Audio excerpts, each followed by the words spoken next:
আল্লাহর নবী বিশ্ব নবী দু জাহানের কান্ডারি মুহাম্মদুর রাসূলুল্লাহ।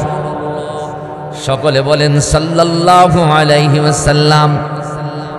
মসজিদে নববীতে বসা এমন সময় দুটি সম্প্রদায় এর কিছু গণ্যমান্য লোকেরা আমার নবীর সামনে গিয়ে হাঁটু গেড়ে বসে পড়ল। আমার নবীর সামনে যেই দুইটি গোত্রের লোকেরা গেল, সেই দুইটি গোত্রের একটা হলো ইহুদি আর একটা হলো খ্রিস্টান। আমার নবীজি তাদের দিকে তাকাতেই ইহুদি গোত্রের লোকেরা বলল, মুহাম্মদ, সবাই বলেন সাল্লাল্লাহু আলাইহি সাল্লাম, একটা মামলা আপনার কাছে নিয়ে এসেছি সঠিক রায় নেওয়ার জন্য, সঠিক বিচার ফয়সালা করে নেওয়ার জন্য। চিৎকার দিয়ে কন্যা সুবহানাল্লাহ। আপনারা বলেন ইহুদিরা কি নবী মুহাম্মদকে মানে? খ্রিস্টানেরা? অথচ বিচার নিতে এসেছে কার কাছে? জোরে কন। তারা জানে আমরা মুহাম্মদকে নবী না মানতে পারি, কিন্তু উনি যে বিচার ব্যবস্থা বিশ্ববাসীকে উপহার দিয়েছে, এর চাইতে উত্তম বিচার ব্যবস্থা আর কেউ দিতে পারে? আমার নবী ইহুদিদের দিকে তাকালেন, বললেন, কি তোমরা মামলা নিয়ে এসেছো? বলো, মামলার আরজি কি বলো? ইহুদিরা বলল, নবী মুহাম্মদ, আপনি জানেন এই পৃথিবীর সবচেয়ে প্রবীণ জাতি যে জাতি, তার নাম হলো ইহুদি। কথা বল, ঠিক না?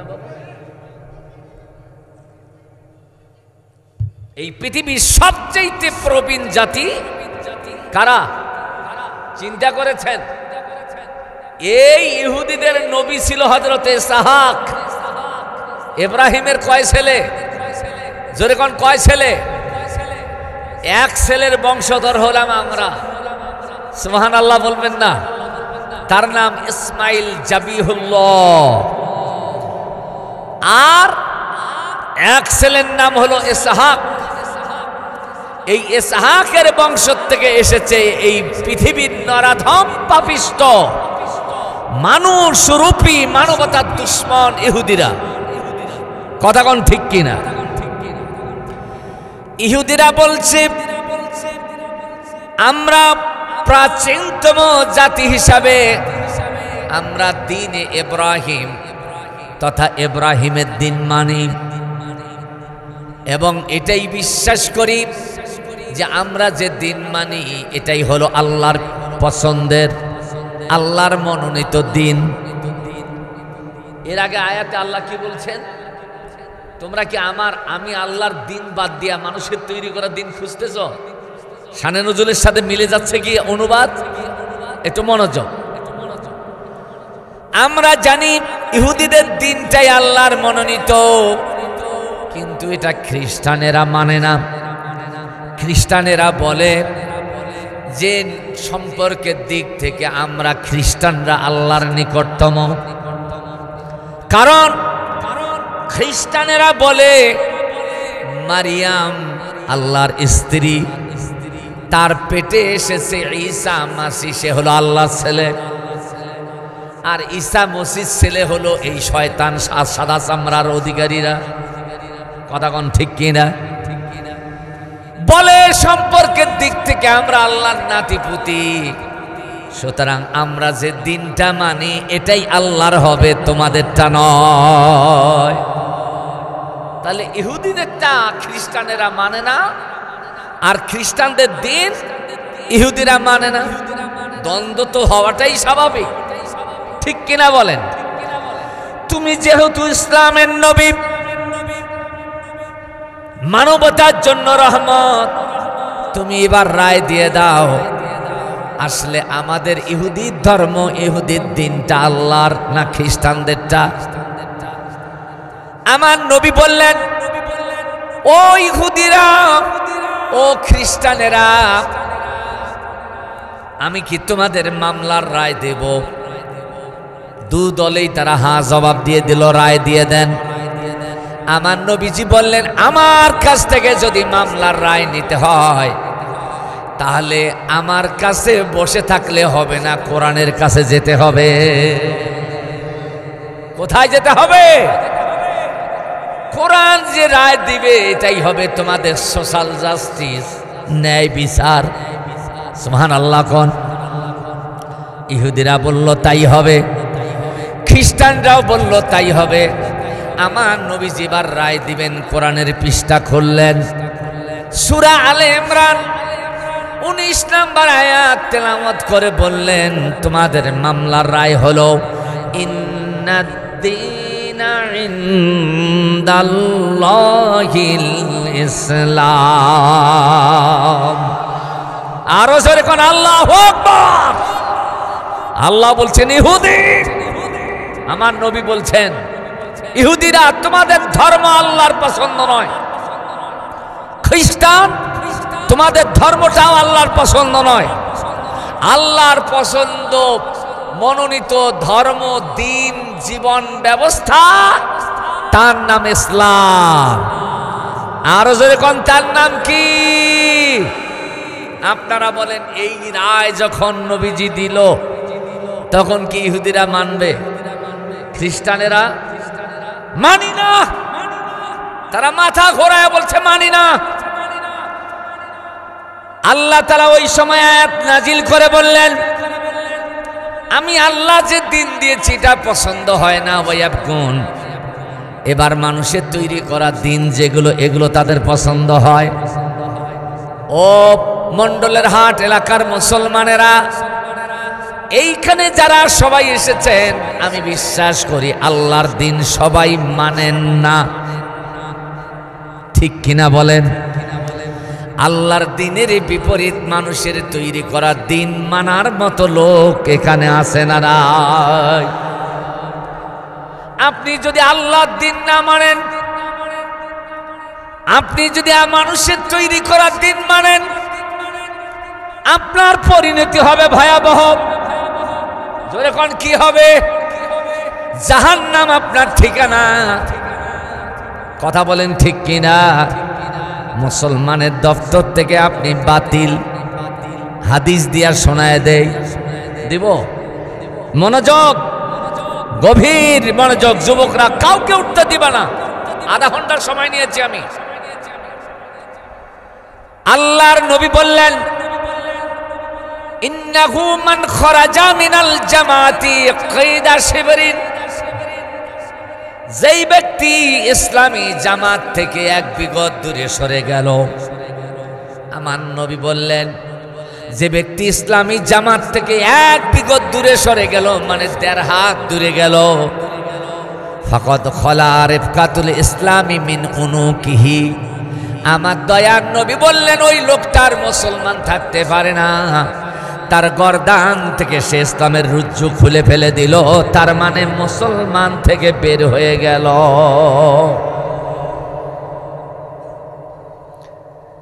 আমার নবী বললেন, গভীর মনোযোগ, মানুষের তৈরি করা দিন মানেন যারা, আমি তাদের দৃষ্টি আকর্ষণ করছি। বাবা মনোযোগ, এই হাদিসের পরের অংশে দয়ার নবী বললেন, ওয়ামান দাআ বিদাল জাহিলিয়াতি, যেই লোকটা মানুষকে জাহিলিয়াতের দিকে দাওয়াত দেয়, যেই লোকটা মানুষকে অজ্ঞতা বর্বরতার দিকে দাওয়াত দেয়, আল্লাহর দিকে, নবীর দিকে, ইসলামের দিকে, কোরআন হাদিসের দিকে দাওয়াত দেয় না, মানুষকে অজ্ঞতা বর্বরতার দিকে দাওয়াত দেয়, ফাহুয়া মিন জুসা জাহান্নাম, আমার নবী বললেন ওই লোকটা আল্লাহর জাহান্নামে চলে যাবে। যখন কোথায় যাবে? কি কাজ করলে? যদি জাহিলিয়াতের দিকে মানুষকে দাওয়াত দেয়, অজ্ঞতা বর্বরতার দিকে যদি মানুষকে দাওয়াত দেয়, রাহমাতাল লিল আলামিন মুহাম্মদ বিন আব্দুল্লাহ দয়াল নবী বলেছেন সে জাহান্নামে যাবে। আল্লাহর নবীর পাশে কিছু সাহাবীরা বসা, সাহাবীরা বলল কলু, এই কলুর ফাইল হলো সাহাবীরা। তারা বলল ইয়া রাসূলুল্লাহ, লোকটা মানুষকে জাহিলিয়াতের দিকে দাওয়াত দেয়, আল্লাহর দিন কায়েমের আন্দোলনের দাওয়াত দেয় না, শয়তানের দিন কায়েমের দাওয়াত দেয়। কিন্তু লোকটা নামাজ পড়ে, ওয়া ইন সাল্লা, লোকটা নামাজ পড়ে, ওয়া সামা, ওই লোকটা রোজাও রাখে, শুধু তাহাজ্জুদ গুজারি করার পরিচয় দেয় না, তারা রোজাও রাখে, কিন্তু আন্দোলন করে শয়তানের আদর্শ প্রতিষ্ঠার, আন্দোলন করে দ্বীন ইসলামের বিরোধী মতাদর্শের। এই লোকটার পরিণতি কি হবে? কলা, এই কলার ফাইল হলো মুহাম্মদুর রাসূলুল্লাহ। তিনি বললেন ওয়া ইন সাল্লা ওয়া সামা ওয়া জামা আন্নাহু মুসলিম। ও সাহাবীরা, যেই লোক বা মানুষটি আল্লাহর দিন কায়েমের আন্দোলন না কইরা, আল্লাহর দিকে মানুষকে দাওয়াত না দিয়া শয়তানের দিন কায়েমের আন্দোলন করে, মানুষের তৈরি করা দিন কায়েমের আন্দোলন করে, ওই লোকটা যদি নামাজও পড়ে জাহান্নামে যাবে, রোজাও যদি রাখে জাহান্নামে যাবে। ওই লোকটা যদি নিজকে মুসলমান বলে দাবি করতে করতে গলা ফাটায় দেয়, আমার নবী বললেন তারপরও লোকটা জাহান্নামে যাবে। চিৎকার দিয়ে কন্যা আল্লাহু আকবার। আমার আলোচনা শেষ, আধা ঘন্টা পার হয়েছে বুঝো। হ্যাঁ, আলোচনার তো কিছুই হয়নি রে ভাই, তাতেই আপনাদের যে অবস্থা আমি দেখতেছি। কারণ এই হাদিসের দৃষ্টিকোণ থেকে আপনারা আল্লাহর আদালতে আসামি হয়ে গেছেন। এইখানে লাঙ্গলের পার্টি করেন কারা? নৌকার দল করেন কারা? ধানের শীষ করেন কারা? কাস্তের আন্দোলন করেন কারা? জাসদ বাসদ করেন কারা? আমি তাদের কাছে জানতে চাই, আপনি যে আন্দোলন করেন ওই আন্দোলন করার কথা আল্লাহ কোরআনে কি বলেছেন? যদি না বলে থাকেন তাহলে এটা জাহিলিয়াতের আন্দোলন। আর আমার নবী বলেছেন যারা জাহিলিয়াতের দিকে মানুষকে দাওয়াত দেয়, জাতীয় পার্টি করার দিকে দাওয়াত দেয়, জাতীয়তাবাদ করার দিকে দাওয়াত দেয়, ধর্মনিরপেক্ষ মতবাদ করার দিকে দাওয়াত দেয়, জাসদ বাসদ সমাজতন্ত্র সেকুলারিজম করার দিকে যারা মানুষকে দাওয়াত দেয়, আমার নবী বলছেন ফাহুয়া মিন জুজা জাহান্নাম, ওই লোকটা জাহান্নামে যাবে, জাহান্নাম থেকে বাঁচার ক্ষমতাও নাই। এইবার আমার বিরুদ্ধে তো মামলা দিবেন, ফখরুল ইসলাম হাদি আমার দলের বিরুদ্ধে। আপনি কেন, আপনার বাবাও যদি কবর থেকে উঠে এসে আমার নামে মামলা দেয়, তারপরও আমার এই আওয়াজ বন্ধ হবে না। আল্লাহ রসুলের এই কথা এই দেশ এবং জাতির কল্যাণে আমি এজন্যই বলবো, এর মধ্যেই রয়েছে তাদের মুক্তির পথ নির্দেশনা। কথা কোন ঠিক না? আপনি দিন বলতে কি বুঝেছেন? আপনি দিন বলতে বুঝেছেন নামাজ, আপনি দিন বলতে বুঝেছেন রোজা, কিন্তু আমার নবী তো বলছেন ওয়া ইন সাল্লা ওয়া সামা, নামাজ পড়লেও জাহান্নামে যাবে, রোজা রাখলেও জাহান্নামে যাবে। তাহলে আপনি কি পাইলেন দিনের পরিচয়? নামাজ রোজার মধ্যে কি পাইলেন আপনি? এটা যে দিনের পরিচয় নামাজ রোজার মধ্যে নাই তা আমি বলবো না, কিন্তু পূর্ণ পরিচয় নয়। এটার মধ্যে দিনের পূর্ণ পরিচয় নয়। দিনের পূর্ণ পরিচয় সম্বন্ধে আল্লাহ তাআলা কোরআনে সূরা আল বাকারা 208 নম্বর আয়াত, এর মধ্যে কি বললেন? ইয়া আইয়ুহাল্লাযীনা আমানু উদখুলু ফিস-সিলমি কাফা। আল্লাহু আকবার বলেন।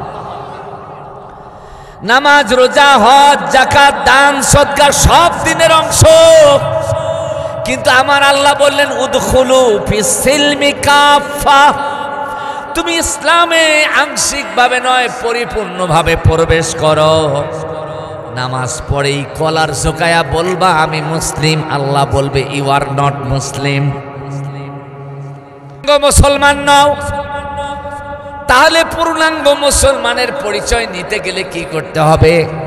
কোরআনে কারীম সূরা আলে ইমরানের আরেকটা আয়াতে আল্লাহ তাআলা বললেন, ওয়া মান ইয়াবতাগি গায়রাল ইসলামি দীনান ফালান ইউকবালা মিনহু ওয়া হুয়া ফিল আখিরাতি মিনাল খাসিরিন।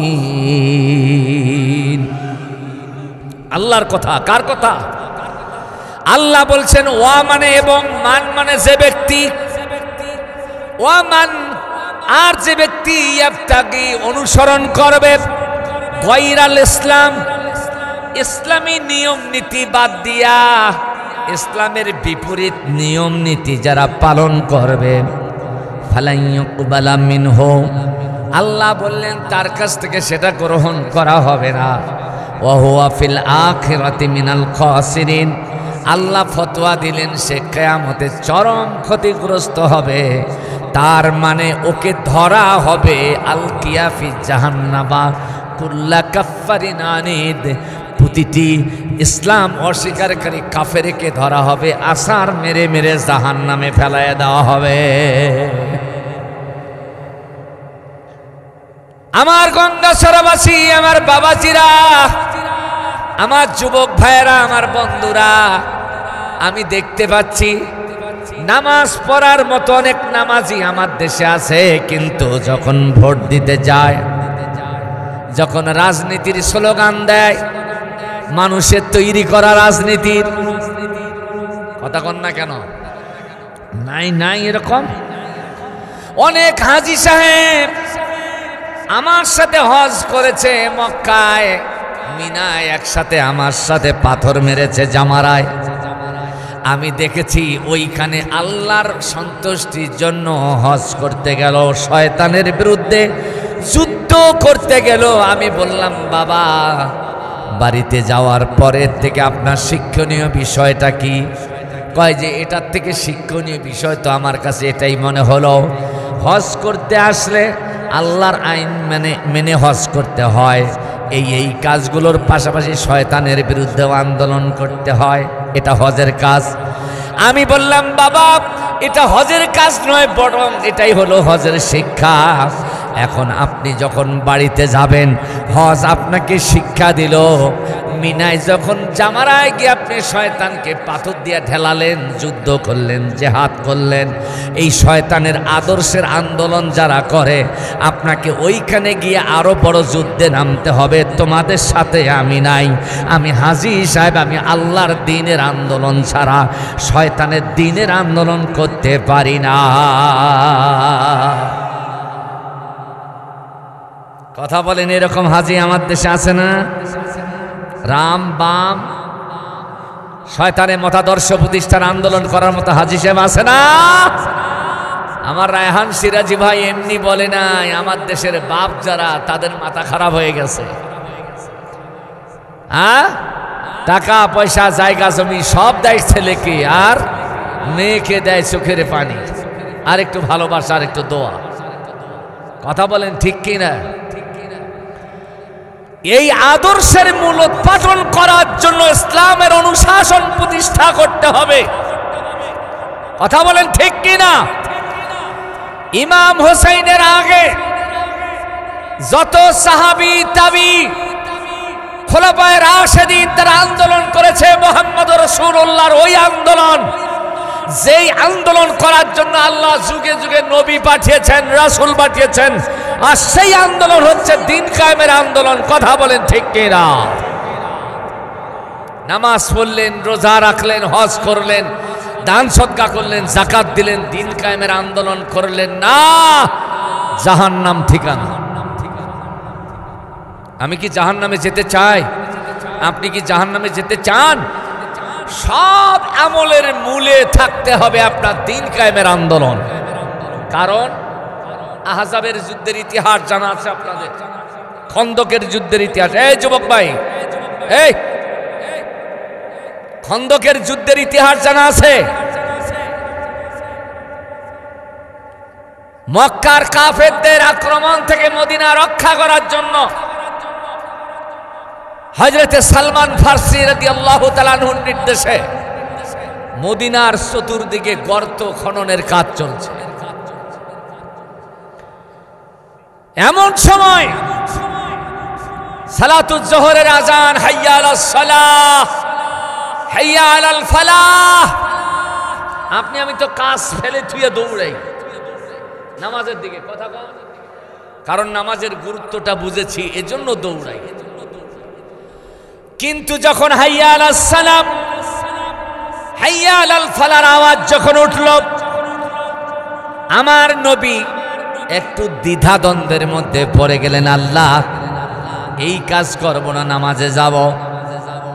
আল্লাহর সঙ্গে সঙ্গে আসমান থেকে জিব্রাইলকে পাঠিয়ে দিলেন, জিব্রাইল রে, যাও আমার হাবিবকে গিয়া বলো, আজকে যদি নামাজ 1 ওয়াক্ত 2 ওয়াক্ত কাজা হয়ে যায়, এটা পরবর্তী সময় আদায় করে নেওয়া সম্ভব হবে। কিন্তু এই নামাজ পড়তে গিয়া এই খাল খননের কর্মসূচি বন্ধ রাখাতে যদি কাফেররা এসে মদিনা আক্রমণ করে, ইসলামকে যদি কবর দিয়ে দেয়, মুসলমান যদি খতম করে দেয়, এই নামাজ 1000 মসজিদের মধ্যেও আদায় করার লোক পাওয়া যাবে না। নামাজ বন্ধ করে দাও।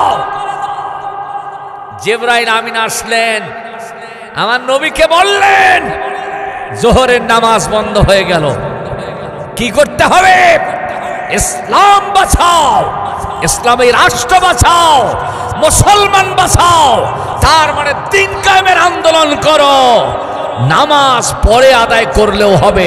চিৎকার দেখুন, আল্লাহু আকবার।